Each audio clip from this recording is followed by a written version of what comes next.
Genesis 8. And God remembered Noah, and every living thing, and all the cattle that was with him in the ark. And God made a wind to pass over the earth, and the waters assuaged. The fountains also of the deep, and the windows of heaven were stopped, and the rain from heaven was restrained. And the waters returned from off the earth continually. And after the end of the 150 days the waters were abated. And the ark rested in the 7th month, on the 17th day of the month, upon the mountains of Ararat. And the waters decreased continually until the 10th month. In the 10th month, on the 1st day of the month, were the tops of the mountains seen. And it came to pass, at the end of 40 days, that Noah opened the window of the ark which he had made. And he sent forth a raven, which went forth to and fro until the waters were dried up from off the earth. Also he sent forth a dove from him, to see if the waters were abated from off the face of the ground. But the dove found no rest for the sole of her foot. And she returned unto him into the ark, for the waters were on the face of the whole earth. Then he put forth his hand, and took her, and pulled her in unto him into the ark. And he stayed yet other 7 days, and again he sent forth the dove out of the ark. And the dove came in to him in the evening, and lo, in her mouth was an olive leaf, plucked off.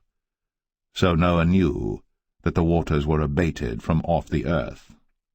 And he stayed yet other 7 days, and sent forth the dove, which returned not again unto him any more. And it came to pass, in the 601st year, in the 1st month, the 1st day of the month, the waters were dried up from off the earth. And Noah removed the covering of the ark, and looked, and behold, the face of the ground was dry. And in the 2nd month, on the 27th day of the month, was the earth dried. And God spake unto Noah, saying, Go forth of the ark, thou, and thy wife, and thy sons wives with thee.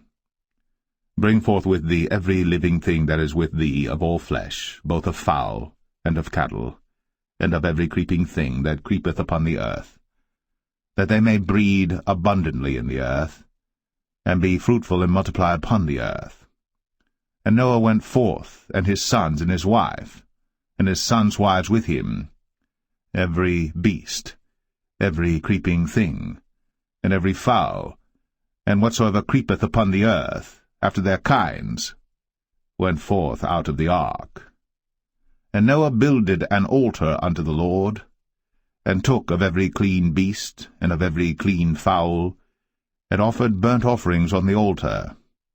And the Lord smelled a sweet savour. And the Lord said in his heart, I will not again curse the ground any more for man's sake. For the imagination of man's heart is evil from his youth, neither will I again smite any more everything living, as I have done. While the earth remaineth, seed time and harvest, and cold and heat, and summer and winter, and day and night, shall not cease.